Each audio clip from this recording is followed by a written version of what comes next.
Hello and welcome to Journeys and Journals. I'm Bernie Martin Beck and I search for history.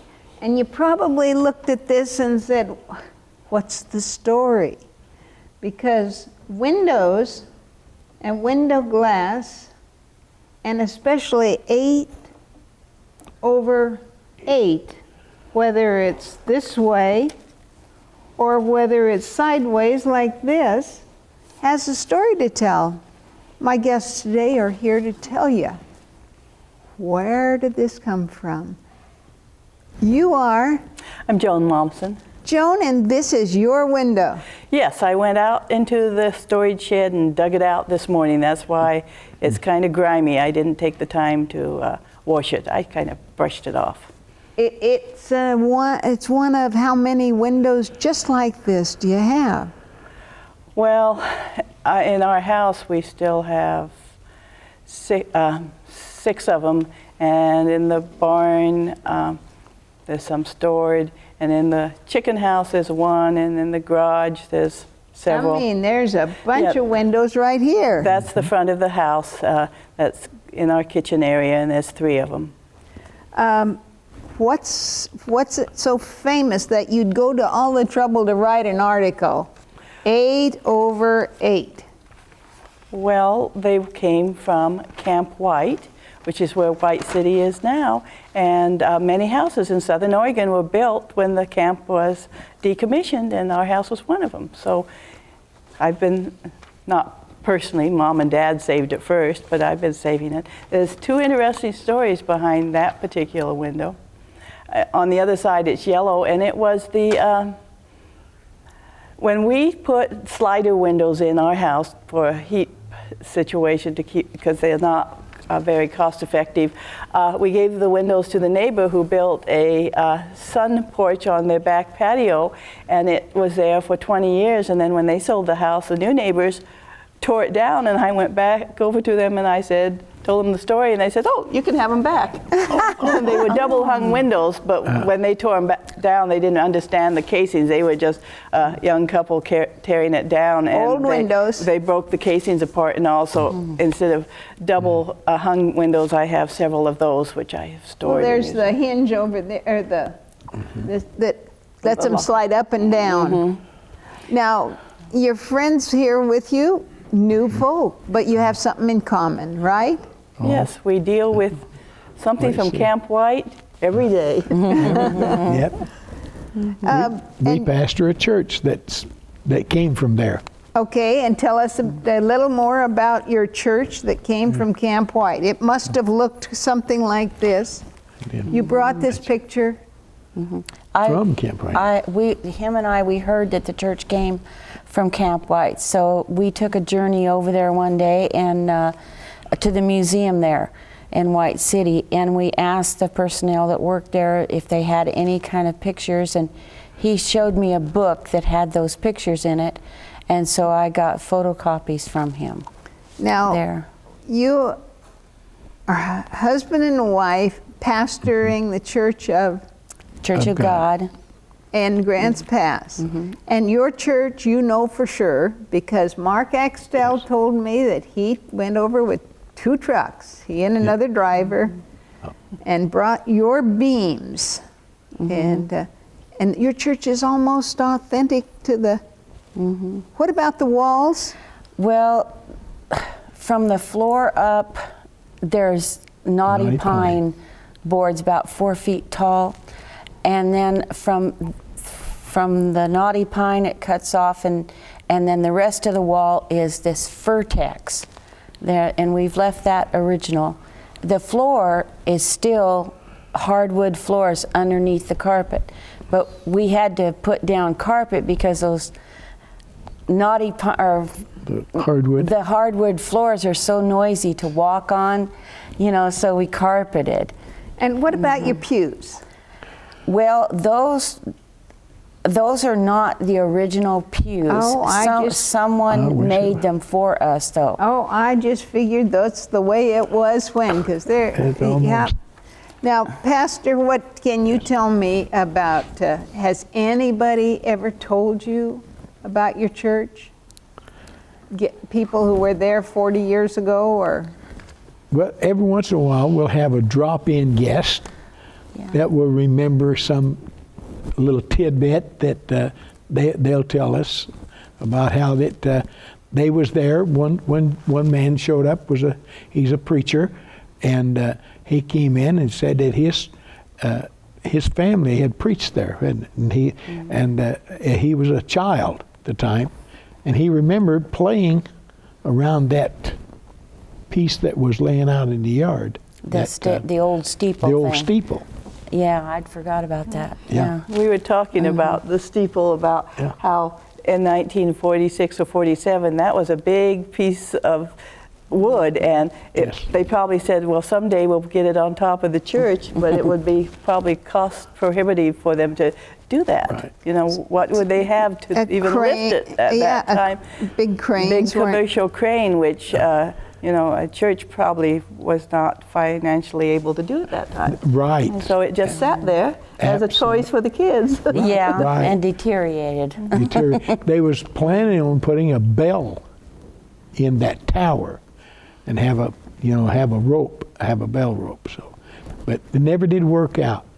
Well, now, your church is pretty close. It's out in the Miracle Mile. That was World War II. When did they build that road? Right even? after World War II, they built it. The old Fruitdale Drive was Highway 99. And they built a whole new road for that stretch, and it was called the Miracle Mile because they put up a lot of businesses very quickly, and people thought that was really interesting that south of Grants Pass grew so quickly right after the war. And that's where the roller rink from Camp Adair is. That's where the Quonset hut is from The saw shop. the saw shop, which is really White City or Camp White. And White. that is closer to the river. That's where Benny Spaulding had his nickel sticks. I don't know what he called you said it was a swap meet? Yeah, there used to be just a flea market is what they called it, but they could close it up so people didn't have to move things all the time. They had their slots and they'd lock it up, but it was right on the floodplain, and I guess it got flooded one time too many, and finally they just, because it never did have a floor in it. It was a dirt floor when they had the swap meet. Because those nickel sticks just went right down the Rogue floating River. right on down into our backyard, possibly. And up over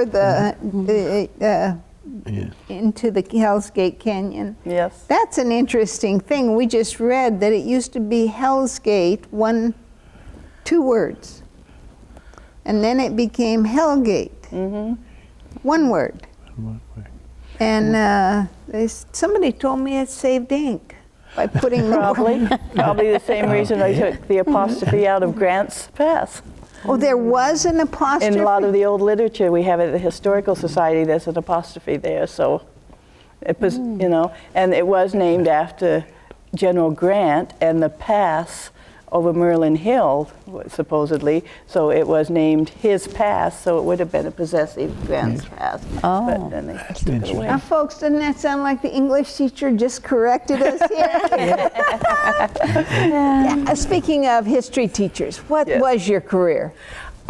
Social studies, history at Grants Pass High School. I taught for 28 years, and I often wonder, you know, I had a whole career before. I worked for Greyhound and Western Union.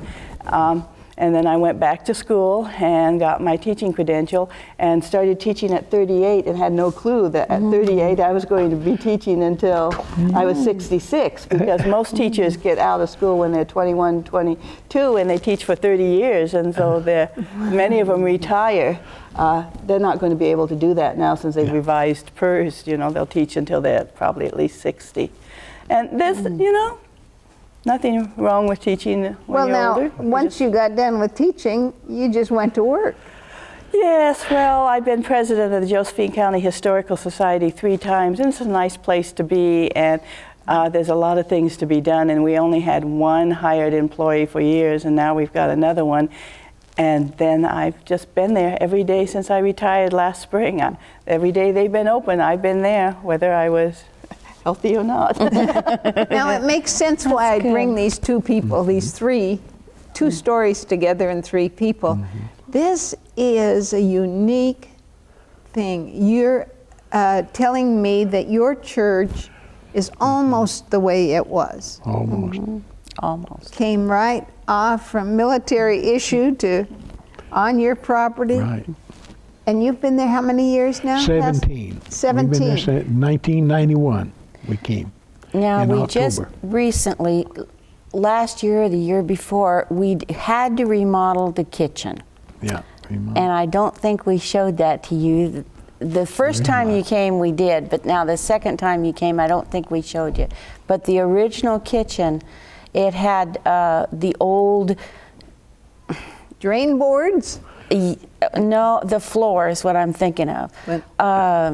What was linoleum that stuff? or Congolium? Yeah, linoleum. That's what they called it. Linoleum. Yeah, and it was really getting bad. And the old original sink, well, we still have the old original sink. Redid it. Drain boards get kind of old, don't Yeah, they? well, yeah, because we did have a cabinet there and some cupboards up above and everything.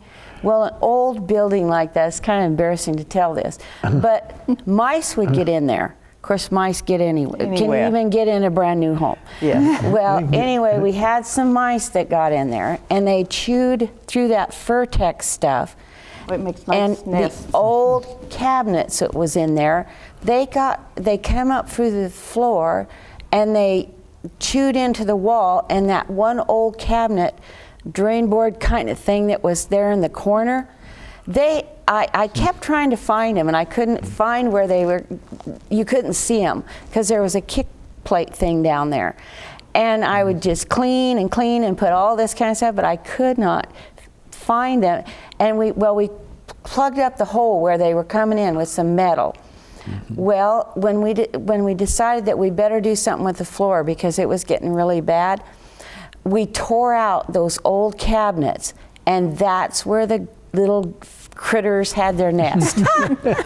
So I was thanking the Lord that we took out those old cupboards and we replaced them with brand new and put up sheetrock on the walls and everything and made it look really nice. And now it really smells good too. We don't have that. A lot of people probably don't even know what Furtex is.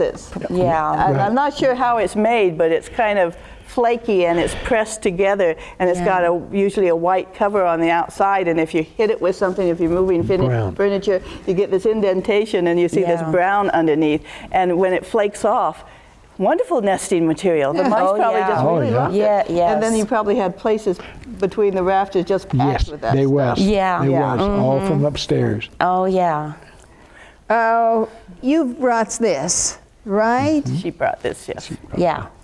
The history, a short history of Camp White. Yeah. And I got that from White City in one of their history books. Yeah.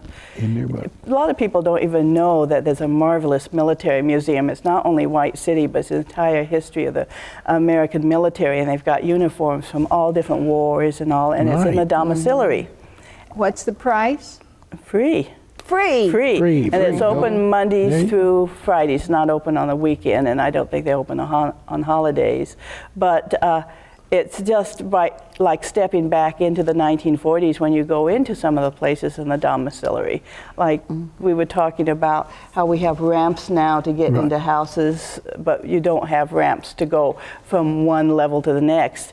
And when you go into the museum, if you don't know there's a elevator down the hallway, you go up this ramp, and it's like climbing a mountain up to the second story. It's a long ramp because it has to be easy to push a wheelchair up or take a wheelchair down. And actually, I did that the first time I went there with my mother. I pushed her in the wheelchair up to the top, and I thought I was going to stay there. I'm just as happy as could be. But it's situated in a long hallway, in a big wide hallway, so it's a very interesting museum, and they have a lot of photographs of Camp White. And this is the man in charge, because he was here on Better Life TV when these other two veterans were still alive and quite well. Well, it's like any other thing today that doesn't have enough money to operate if they have to pay everybody, that they have a historical society. I think maybe it's maybe it's Camp White Historical Society, but they have a lot of volunteers that go in and man the museum so that they can keep it open all the time. Just one more place for people to volunteer their time or send their money, right? You know, and a lot of people say, well, I don't have time to volunteer, but it doesn't mean it's a full-time job. Well, it is in my case, but you can volunteer an hour a week and make a big difference in many places. You know, and so you And should there think are about doing people who are residents in the domiciliary who don't have family or friends to come visit them. And that's one area. I'm sure that, you know, they'll do a check on, and volunteer service is important. I'm sure that you folk have volunteers at your church. Yes, we do. Wonderful Sunday school teachers, and yes, we do. And volunteers at the Historic Society, Right. about how many do you think there are? We were figuring out for our executive secretary, excuse me, that was the name she had when she was first hired 16 years ago, but now she's the executive director. She was figuring out that we have volunteers that come between 12 and 15, 12 and 1,500 hours a year. Wow. And Because, That's a lot. you know, we have somebody practically there every day for 1 or 2 or 3 hours. We have a lady that comes in twice a week to help repair books, and someone that comes to do clippings out of the newspaper, like the obituaries, like the, and it's, you know, it's depending on where your mindset is, it can be boring or it can be fun. But if you read some of them as you do it, it can be fun because you find out about people. and you meet these fantastic people. And here at Better Life Television, we probably have 50-some volunteers that will send out a newsletter for free and for nothing. Just call the station and ask for it. Or people who are here behind that camera, that boom camera, that camera. Thank you. They come and do this work, and I've been a volunteer here 13 years, and I'm not ready to quit. I'm cancer-free right now, and you're going to Well, good. And you're going to stay with us for years to come. got my own hair back, and yeah, I got good news, folks, this week. That you know, I'm on just fine, just Praise fine. God. So I've got 5 years coming up real soon. You said you still have lumber from Camp White. I bet there's other people in town. Probably. Windows. We've used most of it up, but the screens are starting to fall apart. There were screens that went on all these windows. Oh. And I have some intact ones, and I have one that serves as a gate that I've got sideways that blocks between a building and a fence. But I'd like to tell you kind of a funny story about that. I have all of these, and I had one that all the glass was out of, and I looked at it, and it looked pretty sad, and I said, well, I'm going to paint it. So I painted it, and I have one of the few lavender houses in town. So I painted it lavender, and I looked at it, and I said, you know, that'd make a great picture frame. So I got, the panes are 9 by 12 inches, and that's standard canvas for pictures.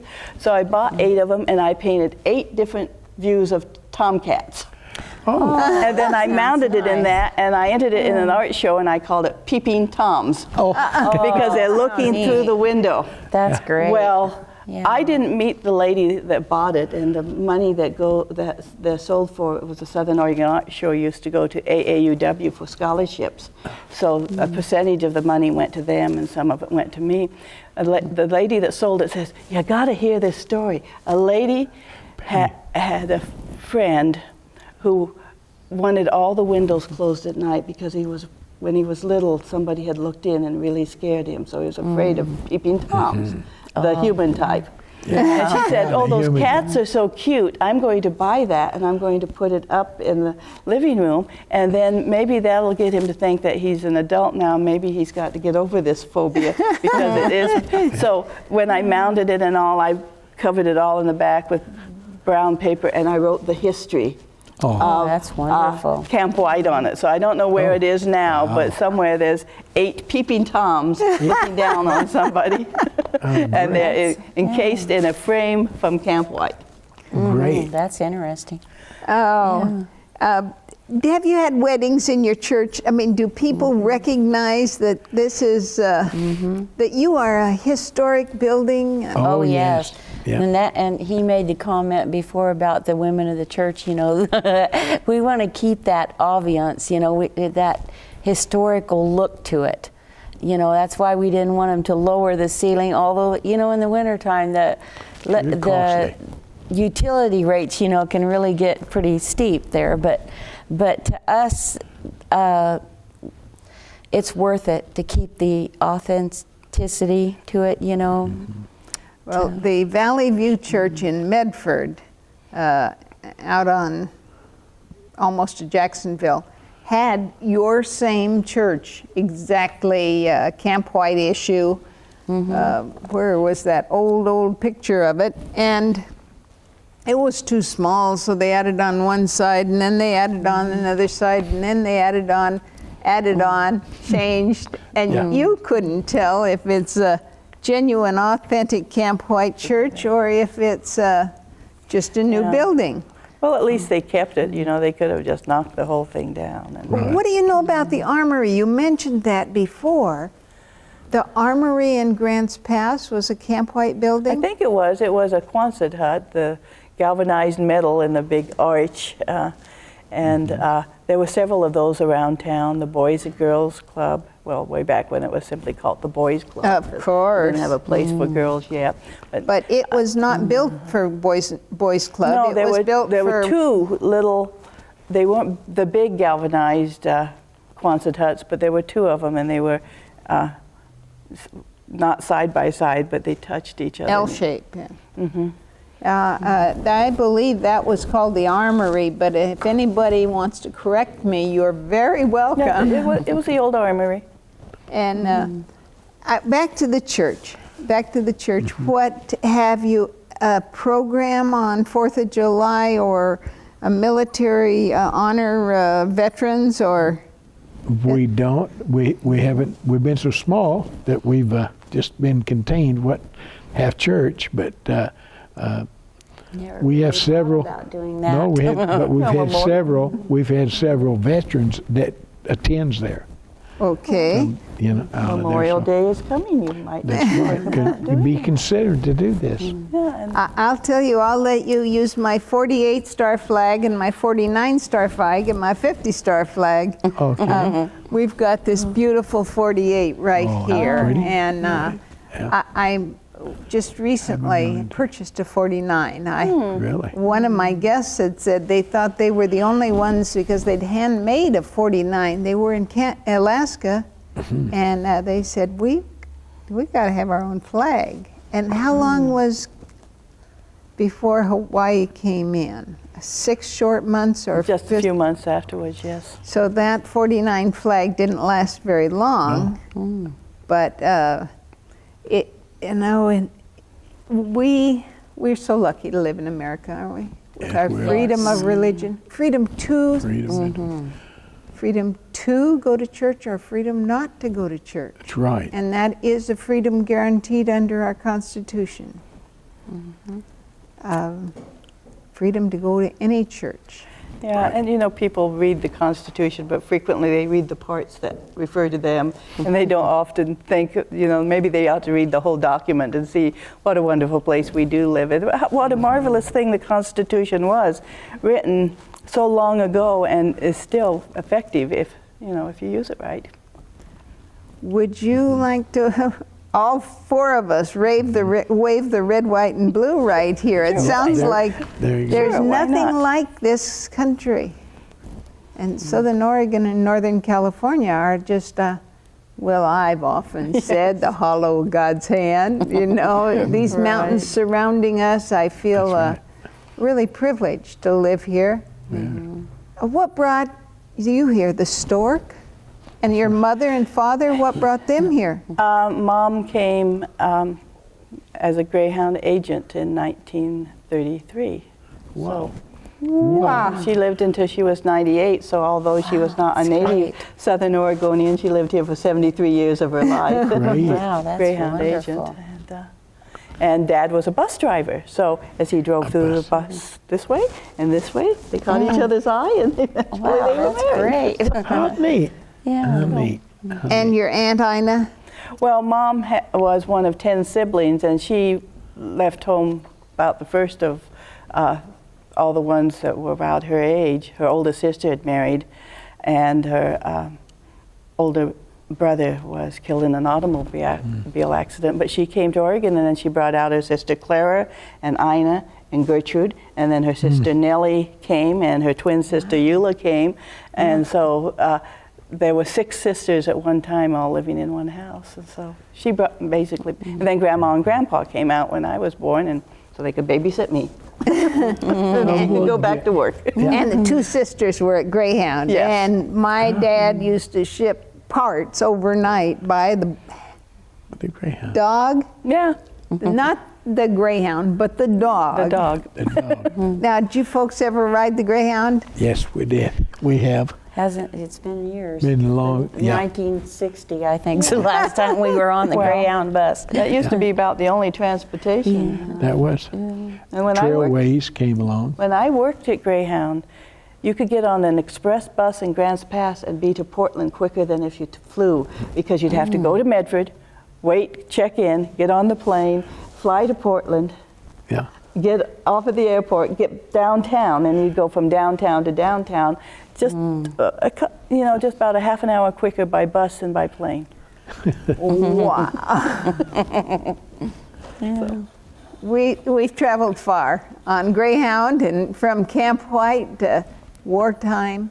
I want these war stories recorded because our strong country depends on this kind of fiber, not the wimpy, you can't count on me because I'm so weak, but on the kind of fiber that came through those hard times, right. Depression times, war times, and we need that right now. Yes, we do. And I'm have a feeling that that's what you're preaching over at your church. Be strong Be and be of strong. good courage. That's right. That's I'm right. Bernie Martin Beck, That's and I right. get to talk to fantastic people here in our neighborhood. Talk about history. And I thank you for tuning in to Journeys and Journals. And thank you for being my guest. Thank you for having us.